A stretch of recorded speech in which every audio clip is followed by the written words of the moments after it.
minute. Emery girls, I live for an own girl. So I think we actually have one of podcast members participating. Hi, welcome to Ratcliffe Rambles podcast. Today we're going to be talking about Ash Wednesday and pancake races. So I'm Sienna. I'm Aaliyah. Mr. Warner. Oh, and I'm Bella. And we're all sixth form students except for Mr. Warner. Yeah. So today is Shrove Tuesday, Pancake Day. And so it marks the beginning of Lent before we give up something in our lives. It could be food, it can be an activity. Could even be starting something new. Yeah, exactly. Yeah. Are you guys, you got anything to share about what your... Yeah. Well, I could say it's good, giving something. So I'm planning on donating to this. So my friend's doing a race for NDA, the motor endurance. Oh, yeah. So I think he give us some money towards that. And then also planning on get rid of Instagram for Lent as well. So it'd be a bit of a distraction, especially Instagram Reels. It's you feel waste a lot of time on it, and I want to do that. I agree with you there. I feel like sometimes it can shorten your attention span to other things, and you end up getting carried away, and there might be prep or something that you miss out on. But yeah, so for Lent, I decided to give up sweets. Last year I did bread, actually. Do you remember that? Yes, I did. I gave up brown bread. No, right. No, I didn't. I gave up bread. Indian fruit brown bread. No, I had the chapati. No, anyway, ignore her. I gave up bread. So this year, I think I was thinking of carrying on, giving up something for Lent. So I'm going to be giving up sweets, guys. So let's see how long I can last with that. Yeah, we're going to be spectating. So I think we have the sixth form at the minute. Emery girls, I live for an own girl. So I think we actually have one of podcast members participating. Anyway, so it looks like we've got...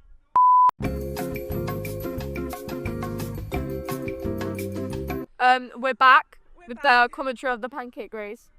We actually have two people, Aaliyah and Sienna, that just ran for the houses. Yeah, guys, my team won, so... That's good. At Ratcliffe, Emery, because Emery's the best house. At Ratcliffe, we're very big on house spirit, and we get very competitive. So, it can get quite aggressive, quite competitive between the houses. So, yeah, sometimes when you're running it might be a bit of a hazard. The other houses, sometimes they can try and sabotage. But yeah, did you witness any sabotage? No, there wasn't sabotage. It was quite a clean. What do you call it? I'm new to Ratcliffe, so what other kind of house events do you do? House Square races, house drama, house music. it was probably the most... I love house music. They do get quite competitive. I love house music. Oh my god. There's always just some random person who you never knew could sing, just belting their heart out on stage. It was whoa. Because I love it when people can sing. I think it's going to be famous. Yeah, you can sing. Yeah, you say it. I like it because I think it's also a play on obviously the Harry Potter theme and everything in the school. Obviously, as you can see, a little section behind us. It's fun when the house all comes together, and we have especially in house music, a house song at the end that we all sing. So that's always really fun to do. Yeah. Letham's house song this year is what is it? Well, that's embarrassing. Is it No. Oh. Is yours the Take That? Yeah, it's Backstreet Boys. I want it.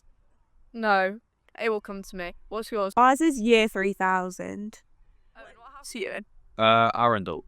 Idol, yeah, that was. They got Show Up and Dance. Yeah. It was a cool theme this year, to be honest. Yeah. I wasn't sure what boy was in. I was upset that One Direction wasn't in there. Honestly, I thought One Direction was One Direction, one of the literal maybe most famous boy bands, and they're not putting it. Instead, they put. But I think they've done more classic 2000 type. The late 90s, kind of vibe. Oh, mine was Everybody. Mine was Everybody. Sorry. Yay. But no, I like the house competitions and everything. I think I like it when it gets really competitive, especially because the teachers involve a lot as well. Yeah. I know in house drama, house music, Mr. Satellites get very competitive. Yeah. He makes us wear wigs and weird props and stuff. And I mean, we never win. You won last year. We win. Emery always wins, guys. Not sports day. Arundel that won the whole thing. Nah, I don't remember that. No. Do each of the houses have like a reputation or anything? Because I think Emery and Arundel have the best reputation in terms of winning. Ethan's got a good one for sports. Ethan's got a good one for house music. Latham always wins sports day. Every Emery wins day. house music. Emery literally won. Latham always wins sports day.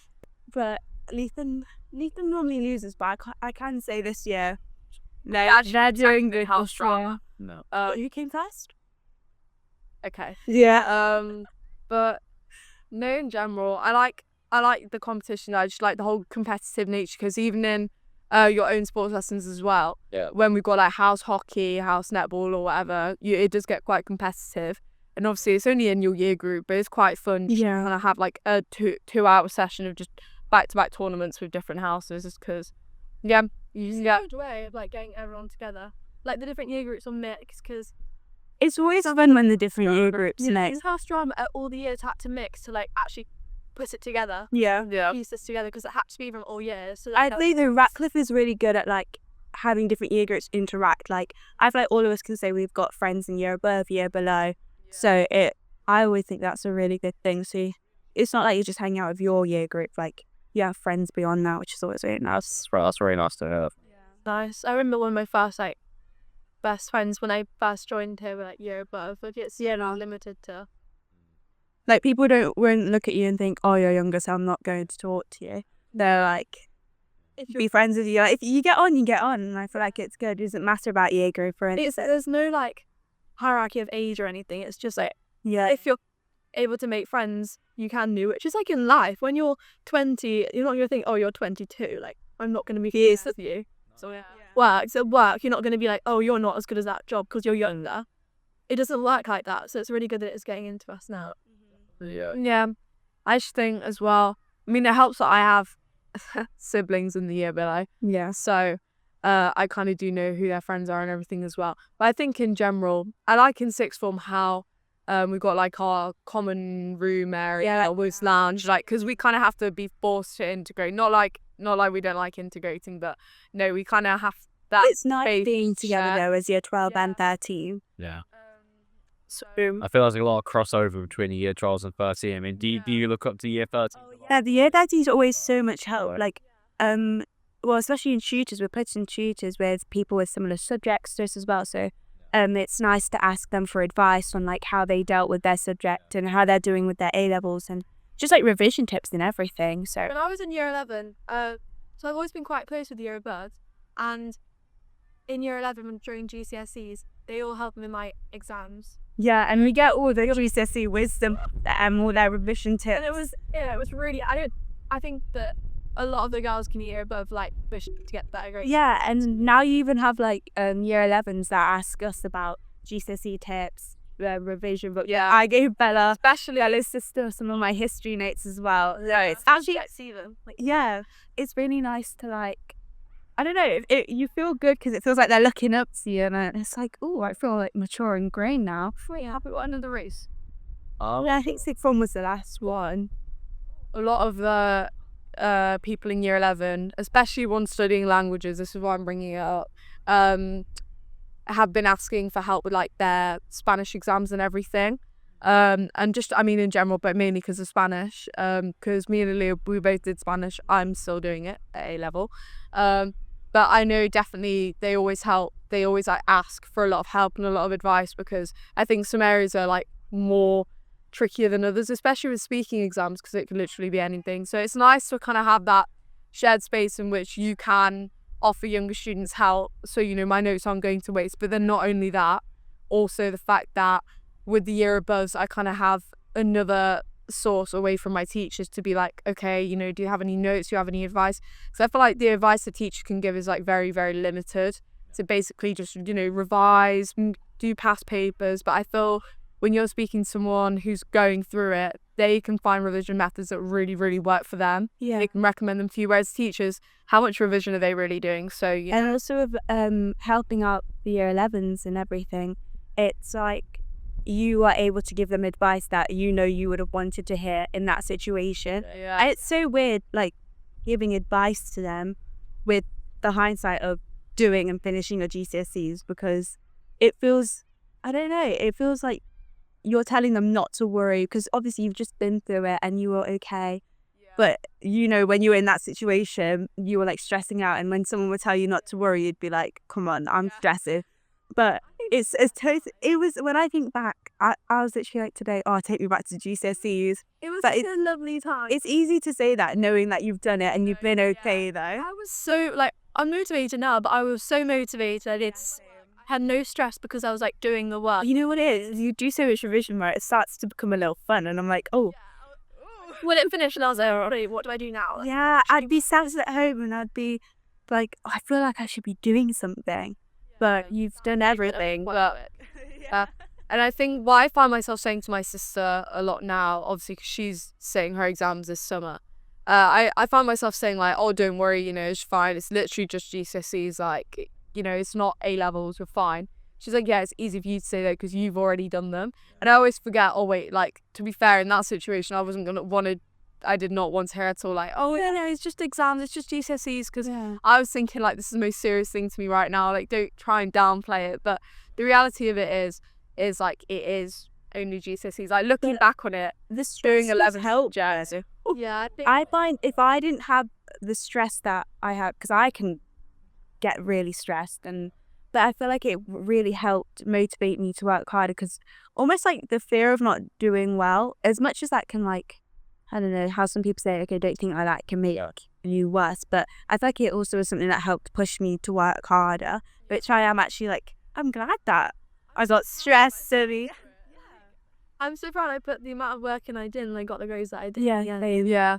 And I think maybe for Lent, I've just realised maybe I can focus more on getting really, really just motivated Yeah, I in my feel like studies, because as much as giving up something, starting to I think it's good, because I feel like if I'm starting to do it over this Lent period, then it can you'll become become in the habit, almost like a hobby. Not a hobby, but habit. yeah, it comes kind of like embedded into my routine. If I'm constantly like, you need to be doing this, it's kind of one of those things where I'm like, maybe after Lent it can carry on. But I definitely feel like it's hard to stay motivated, especially with A-levels. You feel like you're constantly learning new content, like no matter I find personally it's hard to stay motivated, because no matter how much I try and catch up with my with my work, the next day I have loads of new content. Yeah, so I feel like it's also making the time for that, like, out of school revision and like extra work that you put in, because it's like the time where I can be doing extra revision and reviewing my work. I'm like, oh, I kind of want to relax and see it. So it's time management is such an important thing, I'd say. But that's the essence of Lent, really. It's kind of the idea of kind of like, it's a preparation for Easter. And, you know, putting things off to kind of that delay gratification, almost kind of waiting until, you know, Easter when you can relax and celebrate the resurrection and stuff. But it's like the first time is kind of like after your exams, you know, you'll have time to kind of relax and you can do that. But right now it's kind of like doing the harder things for like the greater reward later on for the greater fee as well later on, really, which is I think kind of the essence of Lent. So do something hard, I'd say, but it's something you can achievable, but quite and when you like, obviously you're dedicated to giving up that certain thing or starting to do something new, and you're doing it for 40 days. So by the end of it, you'll realize that, especially if it's something that's good for you, I can start doing it. I can keep the step. I've been doing it for 40 days. So like, why can't you do it for 40 I think it's like taking away an aspect of your life that is damaging the goodness. It's something that you know you probably shouldn't be doing. And also just like generally practicing restraint or like the dedication. I think it's a lot of you have to be very resilient, very patient when you're doing Lent as well, because it's almost like, you know, once you're committed to something, I mean, me personally, when I'm like committed to something, like, you know, that's it, like I need to sit by it. I almost feel like if I don't, then I'm like letting myself down. So because I value like consistency, I'm always thinking, you know, like during this time, I just kind of need to be really patient, because I'm also a very impatient person as well. I mean, I like trusting the process, but to an extent. And I think a lot of the time, almost when you're giving up stuff, you kind of need to be patient. Okay, like, you know, ultimately it's not for the rest of my life. It's only for just over a month. So I can do it. I just kind of need to be patient and be like, you know, resist like the temptation of, I don't know, like eat some mini eggs or something. The Easter dinner. I think like setting up goals that help you remain consistent is always really helpful because it makes your end goal may feel a lot further away, but when you set those little goals in between, it helps you pace yourself a lot more. And I find it helps you not see it as this like large and daring task that you need to do. It helps you kind of work it through as a process, and it's always so nice like at the end of it when you think back, it's like, oh, I did that. Do you know what I mean? And it makes you want to do it again, I think. And it's all for yourself. It's all about like what you do for yourself, not like helping your future self. That's always so think about, oh, I have to do this, I have to do Lent. It is something for yourself. That's something you should be like grateful to be able to do. You have the knowledge to be able to do it. Yeah. Obviously, it helps the fact that we do go to a Catholic school as well, so it's constantly like, And I think it's good that obviously we're a Catholic school and we have our Ash Wednesday Mass tomorrow, so as well as we're in the Easter period, it helps us remain focused on the actual like meaning and story behind it, which is always really good and is something that I think gets forgotten with all the Easter eggs and everything. So it's always good. It's always good to be reminded of the message behind it. Yes. At a Catholic school, we're reminded of the true meanings, as you said. I mean, I think in the modern world we live in now, social media can kind of take over the true meanings of stuff. So it's really, really lovely to be able to like be reminded of what's important. Yeah. And I think you can wrap it up there. So thank you for listening to us chat about Lent, pancake races, and whatever else we also spoke about. And the Rambles. The Ratcliffe Rambles.